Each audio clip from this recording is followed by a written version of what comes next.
तो जहां एक तरफ आज इस प्राण प्रतिष्ठा उत्सव के दौरान अग्नि प्रज्वलित की जाएगी और अग्नि प्रज्वलित करने के बाद जो अनुष्ठान की हवन विधि है उसका शुभारंभ होगा, तो वहीं दूसरी तरफ आज दुनिया का सबसे बड़ा दीपक अवधपुरी में प्रज्वलित होने जा रहा है, जो 1008 टन की मिट्टी से तैयार किया गया और इसे अब जलाने के लिए 10,000 लीटर तेल का इस्तेमाल होगा। देखिए खास रिपोर्ट।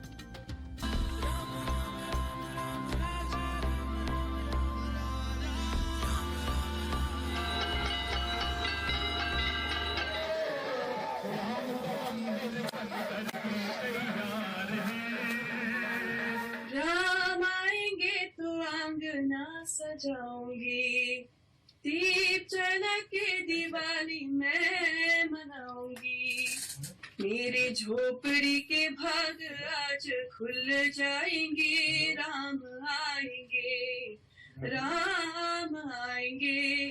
अयोध्या में राम मंदिर उद्घाटन की तैयारियां जोर शोर से जारी हैं।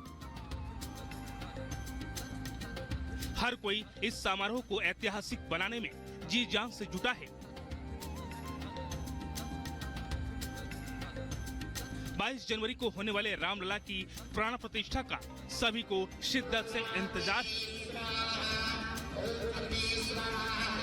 प्राण प्रतिष्ठा कार्यक्रम के लिए देश के कोने कोने से राम भक्तों की तरफ से रामलला के लिए उपहार भेजे जा रहे हैं। शुभ अवसर का साक्षी बनने की राम भक्तों में होड़ मची हुई है। अयोध्या के संत जगत गुरु परमहंस आचार्य भी शुभ काम में अपनी भागीदारी निभाने के लिए आगे आए हैं। संत परमहंस आचार्य ने दिव्य उत्सव के लिए दुनिया का सबसे बड़ा दीपक तैयार करवाया है, जिसे आज प्रज्वलित किया जाएगा। आज नवमी है और कहा जाता है कि भगवान श्री राम का जन्म भी नवमी तिथि को हुआ था, इसलिए आज इस दिए को जलाया जाएगा। संत जगत गुरु परमहंस आचार्य ने मुख्यमंत्री योगी आदित्यनाथ को इसके लिए न्योता भी भेजा है। 1008 टन मिट्टी से बने 300 फीट ऊंचे दीपक को रोशन करने में 10,000 लीटर तेल का इस्तेमाल होगा। 1.25 क्विंटल रुई की बत्ती से इस दीपक को जलाया जाएगा। दीपक को बनाने में सभी तीर्थ स्थानों की मिट्टी और जल का इस्तेमाल किया गया है। अयोध्या में राम घाट पर तैयार इस दीपक को राम ज्योति का नाम दिया गया है। इस दीपक को जलाने में करीब 7.5 करोड़ रुपए खर्च होने का अनुमान है। इसके लिए 108 लोगों की टीम बनाई गई है। दिए में तेल डालने के लिए नेपाल के जनकपुर से राम भक्तों का जत्था ट्रक से तेल लेकर अयोध्या पहुंच गया है। हमें बहुत गौरव लगा कि ऐसे कार्य मौका मिला और ये भगवान राम की गृह प्रवेश में माता जानकी की यहाँ से जैसे तेल की भी काम लगा दीप जलाने के लिए। हाँ, और बाकी तो सब कुछ बाहर भी हमने लाया था, लेकिन तेल लाने वाला भी काम मैंने किया। स्वामी परमहंस ने दावा किया कि ये दुनिया का सबसे बड़ा दीपक होगा। इसमें देश भर के श्रद्धालुओं की आस्था, मेहनत और श्रद्धा भी शामिल है। इससे पहले 9 मीटर व्यास का ही दीपक जलाया गया है। रिकॉर्ड में नाम दर्ज कराने के लिए Guinness book of the world record की टीम से संपर्क भी किया गया है। 22 जनवरी को प्रधानमंत्री नरेंद्र मोदी ने सभी देशवासियों को अपने अपने घरों में ज्योति जलाने का निवेदन और दीपोत्सव मनाने का आह्वान किया है। इसलिए प्राण प्रतिष्ठा के लिए हर कोई अलग अलग तरीके से अपनी तैयारियां में जुटा है, ताकि इस कार्यक्रम को भव्य बनाया जा सके। Bureau report, Republic Bharat. तो अयोध्या में 22 जनवरी को रामलला की प्राण प्रतिष्ठा होने वाली है। तो एक तरफ जहां पूरे देश में हर्ष का माहौल है, यहां तक कि अयोध्या सजी सबरी नजर आ रही है, तो दूसरी तरफ अयोध्या को हाई सिक्योरिटी जोन में तब्दील कर दिया गया है। देखिए रिपोर्ट।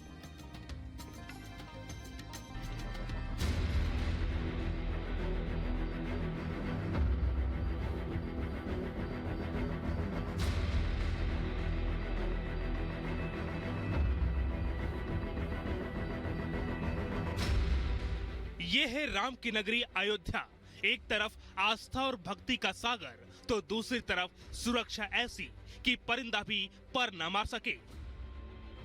वैसे तो पूरी अयोध्या ही हाई सिक्योरिटी जोन में तब्दील है, लेकिन सिक्योरिटी प्लान के मुताबिक पूरा शहर 2 जोन में बांट दिया गया है। रेड और येलो। राम मंदिर और इसके आसपास का इलाका रेड जोन में है। इस घेरे की सुरक्षा एसपीजी, एनएसजी, सीआरपीएफ, पीएससी और एटीएस कमांडो के जिम्मे है और रेड जोन के बाहर पूरी अयोध्या येलो जोन में है। यहाँ का मोर्चा rapid action force, UP police, river police और खुफिया एजेंसी के हवाले है।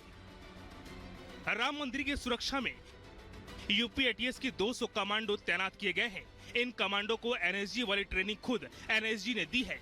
ये जवान बंद कमरों में घुसकर ऑपरेशन करने में सक्षम है, बंधक छुड़ाने के ऑपरेशन में सक्षम है और कम नुकसान में आतंकियों को दबोचने में सक्षम है। मुख्यमंत्री योगी आदित्यनाथ आज फिर अयोध्या नगरी पहुंच रहे हैं।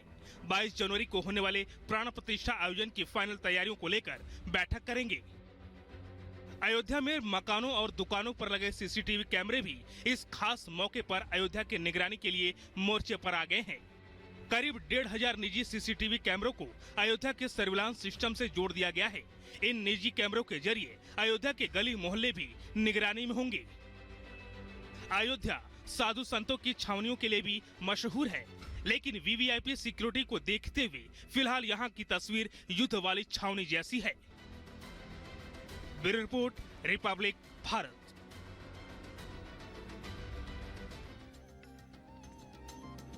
तो भारत में ऐसा कोई नहीं जो इस अवध उत्सव में शामिल होना न चाह रहा हो, लेकिन ये संभव नहीं कि हर कोई अयोध्या पहुंच सके। यही कारण है कि आप जहां हैं वहां इस उत्सव को सेलिब्रेट कर सकें, इस उत्सव में अपने आप को शरीक कर सकें।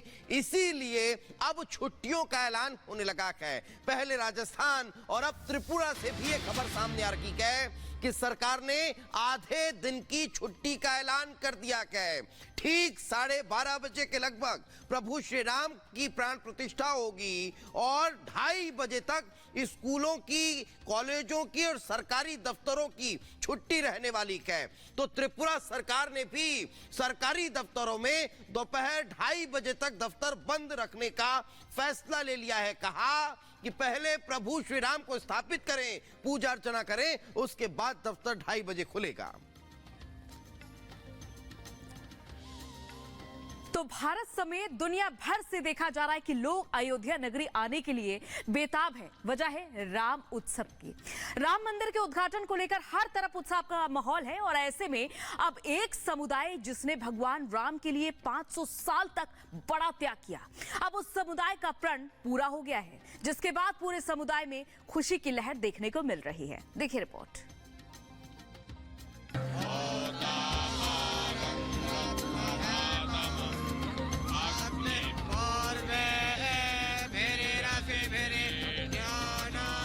देश भर में जय श्री राम की गूंज है।